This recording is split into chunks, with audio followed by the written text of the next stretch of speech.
Good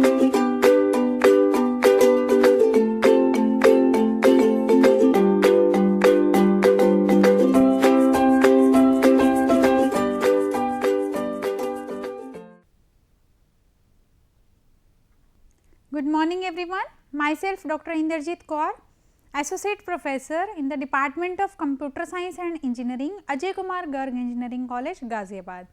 In this lecture, we will be discussing about the cache address mapping techniques and what are the data block replacement policies that increases our performance. In the previous lecture, we have discussed about the cache memory. As we say कि this is our processor that is connected to, that is communicating to the cache via a bus, and this is our main memory. So, this cache it is placed inside in between our processor and main memory. So, the existence of cache it is transparent to the processor, and the processor it issues the read and write request in the same manner, and that communication it firstly takes place into the cache. Then how this address they are being read by the cache by the processor. This cache it is broken into blocks or lines we will say. So, if the size of cache it is given to us 128 bytes cache. So, this means there are in this diagram there are 4 blocks, first block, second block, third block and fourth block, and each block it is consisting of 8 words. So, we can say ki 32 bytes are there, means 128 bits of cache that is being represented as 32 bytes. So, at any amount at any time the data it is brought, it will be bring into the entire block of data when if I am talking, and the block start on address multiples of their size. So, if there are 10 it will be always in the 2's power. If there are 16 blocks, so the size of cache it will be represented as 16 cross 8.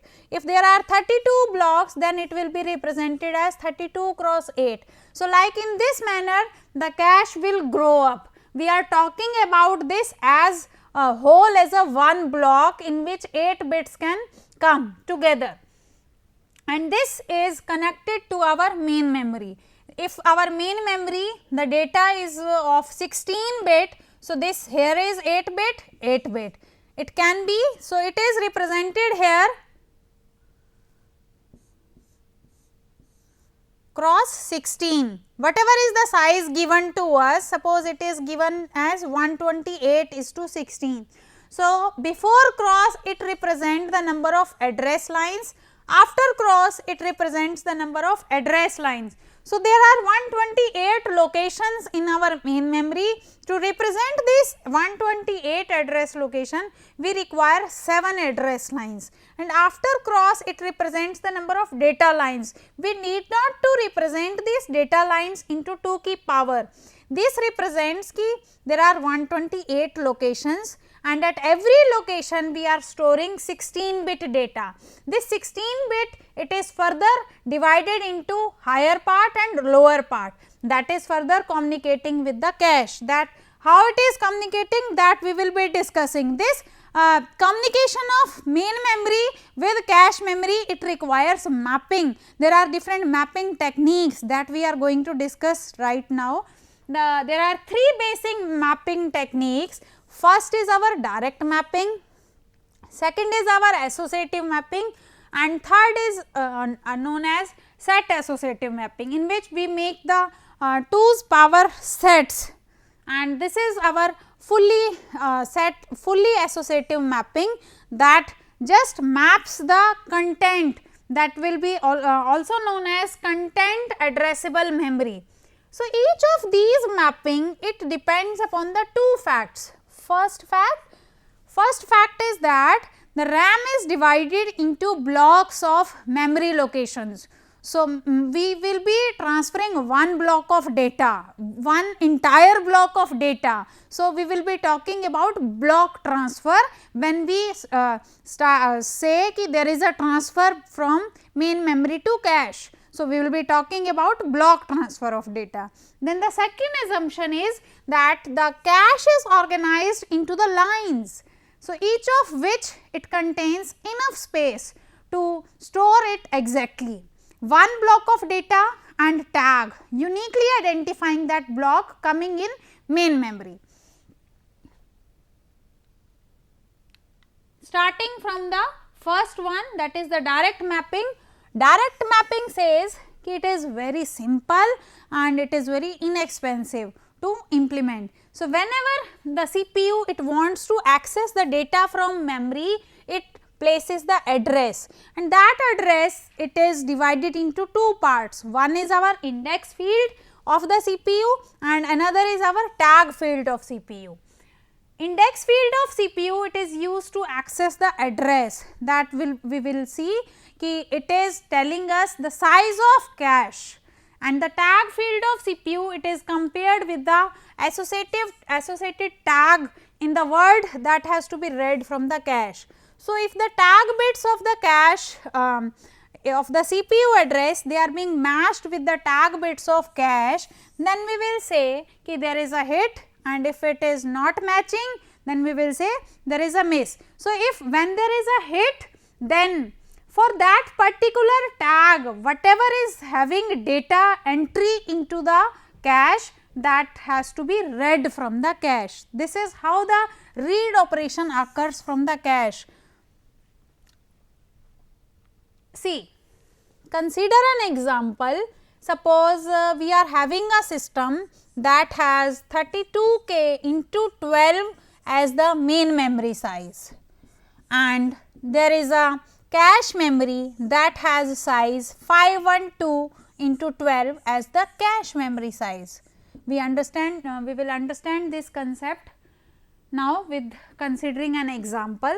This means the system has total memory of 32,000, means 32 into 1024 address location, and at every this location we have 12 bit of data with us. Here 32 into 1024 minus 1, because I have started from 0, and at every we have 12 bit of data, because the data line is of 12 bit. This is our main memory layout, and cache memory layout says ki I am smaller and I have 512 address locations that can be accessed by CPU, and at these 512 address locations I can save 12 bit of data at every. That means data bit of both the memories, they are same, but the address, if the CPU generates the address, then that physical address will be of how many bits? Represent this 32K into 2 ki power, it comes out to be 15 bits. So, my address generated by the CPU it will be of 15 bits, and the address generated by my cache memory it will be consisting of 9 bits, because I have represented 512 into 2 ki power, that comes out to be 2 ki power 9. That means there are 9 bits in my address bits of the cache. So, whatever is the size of cache, I will say that tells me the index value. So, this 15 it is divided into two parts, one is my tag and second one is my index.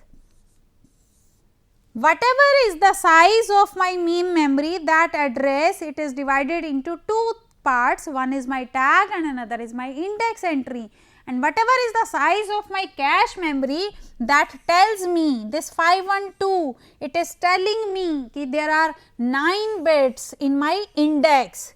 So, remaining tag total minus index, that will be my tag. So, in this case 15 minus size of cache means 9, so there will be 6 bits for my tag in this example. So, if I represent the address location in the octal number, this 32K, it can be represented as 5 times 0 to 5 times 7, and in this for the cache memory it can be represented as 000 to 777.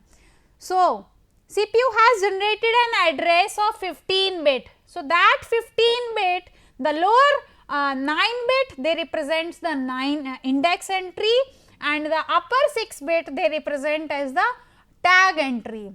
So, for that address, the lower 9 bit entries, they are searched into the cache.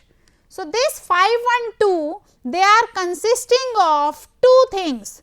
One is my tag and another is my data.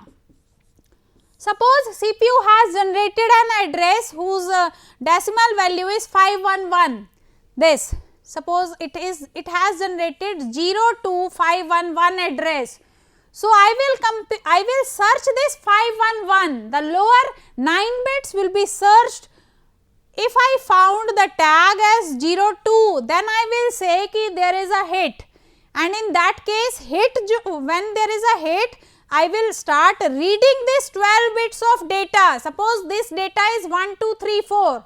So, this data, it will be sent to the processor because there was a hit, and if there comes ki there is an entry of tag 03, then I will say ki at particular index 511 I have found different tag 03, not as same that was being generated by my CPU 02. So, I will say ki there is a miss, this set of data 1, 2, 3, 4, it will not be sent into the processor. I will say ki there is a miss. So, this is also a drawback of direct mapping. If the CPU generates the address every time that has different tag value, but the same index value. Suppose it has firstly generated 02511, there was a hit. So, this data, this entry will remain into the cache. The second time the CPU has generated the request for this address 03511. So, there will be a miss. So, that data, it will be replaced using some replacement algorithm. Now, suppose the cache has replaced its 02 tag with the 03. Next time, third time, the CPU has suppose generated the address 04511, keeping the index value same, but for the different tag values are there. Then in that case, there will be always successive miss, and I will be keep on replacing my cache memory. That means I am going to increase my access time. So, I am accessing cache, I am regularly finding miss, and then I am updating the cache. So, I am devoting much of time in accessing the data. So, that will increase my execution time. If I talk about the program execution time, that will be increased, and that is not desirable. So, that is the limitation of my direct mapping. Then this is the main memory. As I said ki there are 5 times 0 to 5 times 7 data, and at this address I have 12 bits of data, and my cache, it contains 512 sets of data, means 000 to 777. That tells me this is my home address, and at these addresses I am saving the tag and data entries. So, first time if CPU has generated 5 times 0, so I will search 000. For the 000 entry, I will search this tag 00. So, this set of data, it will be sent to the processor. Next time, suppose CPU has generated the address 00777, means for the 777 index value, I will be looking for this 00 tag, and I will be saving my 7523 entry. Then third time, suppose CPU has generated this address. So, for 000, I have now 01 tag, and I am saving this entry. Then for the suppose the next address, fourth address is 5 times 7. So for this 777 index value, I am accessing 77 as tag and I am saving this 5432 data. This is how my cache is accessed and how it looks in case of direct mapping. Then this index value, it is again further broken into two parts, that is known as block and word.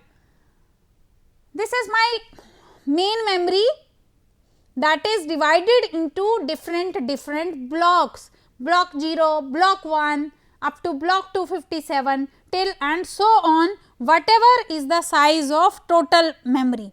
This is my cache memory, in which one block it is broken into different lines, line 0, line 1, line 2 up to line m minus 1. These are for one block I am talking. In the one block, how many lines are there, that tells me that depends upon the cache size, that is here from the word or from the line I can calculate how many lines will be there, and it gives me the how many blocks will be there. So the number of addressable units, they are represented as s plus w words or bytes, in which the block is of w words.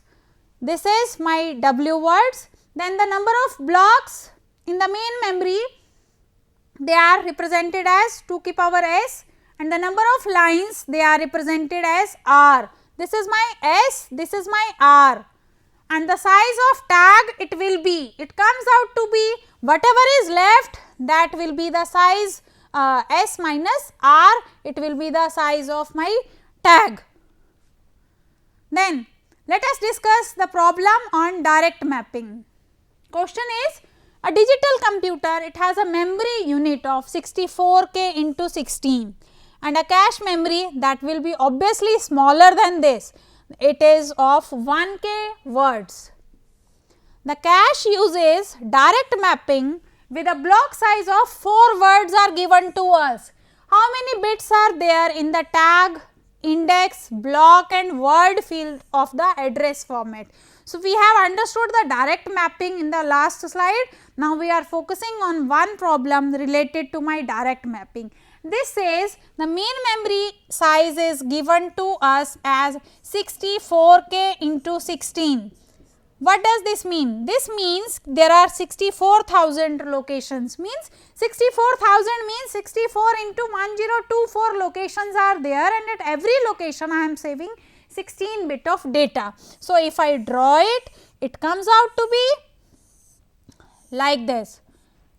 At every location I am storing 16 bit of data, and here comes I have minus 1, means 2 to the power 16 minus 1 address locations are there.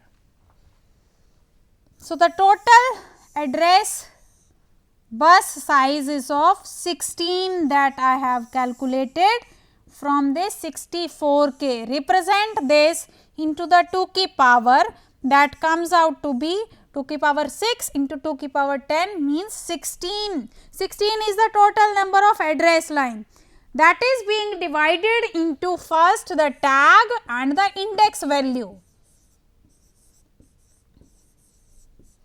So this 16 is divided into tag and index. Then we are given the cache sizes of 1K. 1K means is our cache memory size. 1K means there are 1024 address locations in cache. That means 1024 bits are there for every index. That means there are 10 bits for my index, and remaining 16 minus 10 is equal to 6, they will be for my tag. Then in the second part, this index that is divided into block and word. Here we are given ki we have 4 words in every block. So 4 word means there are 2 bits required for every word, and there will be 8 bits for my block. Means there are 256 blocks. There will be 256 blocks and every block is comprising of 4 words. So 0 to 255 words are there. So here if I relate this, there are 0 to 255 blocks and in every block I am having how many bits were there? 4 words will be there. Means 4 lines will be there in every block and this will be the layout of my main memory. And there will be 1024 address locations in my cache memory. So from here I have calculated the tag as 6 bit, index as 10 bit, block as 8 bit and word field as 2 bits. Then the second type of mapping, it is the associative mapping.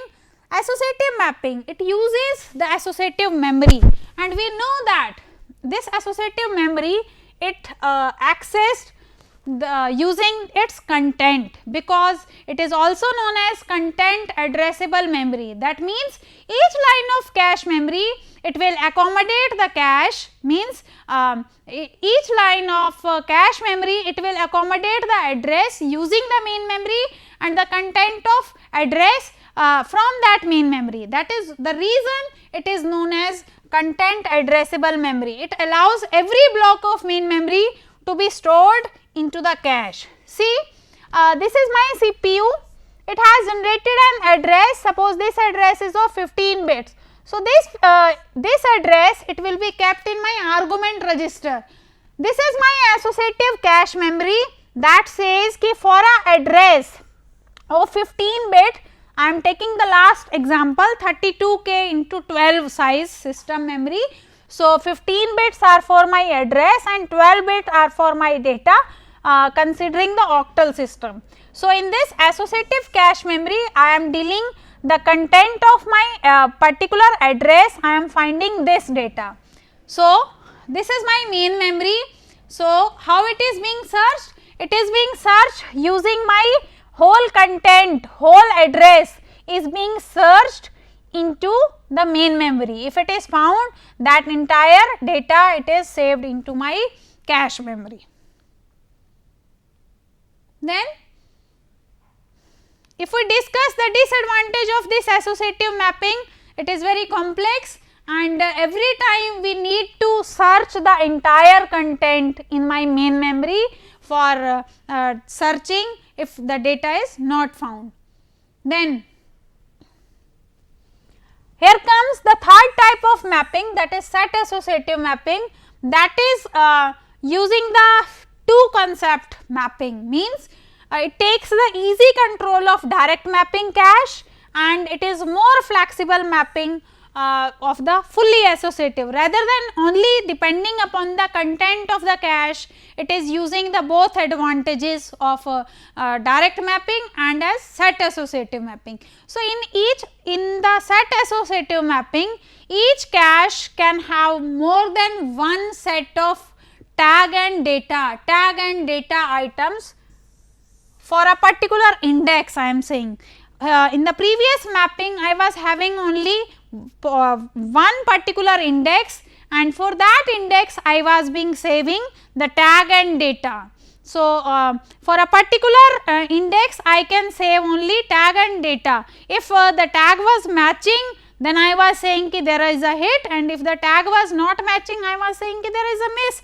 So the set associative mapping, it has overcome the disadvantage of that direct mapping. So the one cache location, it can hold two pair of tag and data items in two-way set associative. It can store four set of tag and data items in case of four-way set associative mapping. See this. This is my main memory that is comprising of 12-bit data for a 15-bit address. This is my layout of two-way set associative mapping, where I can have two index values, I can store two tag values for a particular index. Here we can see the index value, it is from 000 to 777 and I am saving two set of tag and data, one is this and another is this. So, if I calculate the size of cache memory in this example, it will be 256 into whatever is the size of tag 6 plus 12 plus 6 plus 12. This will be the size of my cache memory. Then there is a problem on set associative mapping. A two-way set associative cache memory, it uses a block of 4 words and the cache, it can accommodate a total of 2048 words from the main memory. And the size of main memory, it is given to us 128k into 13. So, how many bits are there in case of my tag, index, block and word, and what will be the size of cache memory? So, if we need to calculate this, the size of main memory is given to us this. So, this size tells us there are 17 bits into my main memory and there are 32 bits for my data, 17 bits for my address and there are 32 bits for data.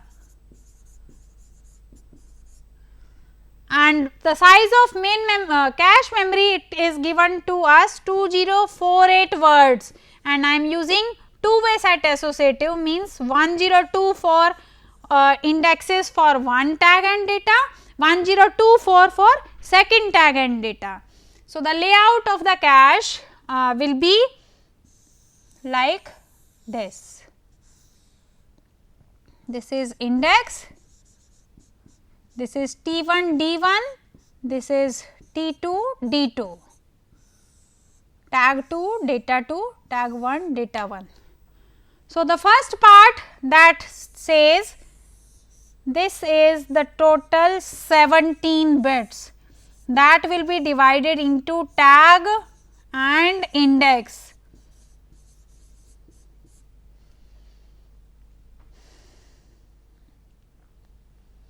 So, this 17, 2048 words are there and that 2048 they are two-way set associative. So, the index, it will be 10 bits for the index because we have now 1024 for the indexes and 17 minus 10, they will be 7 bit for my tag. Then this index, it is divided into block and word, since we are given how many words? We are being given 4 words. So, 2 bits and this will be 8 bits. So, the division comes out to be 7, 8 and 2 and the size of cache memory can be defined as 1024 for the second part.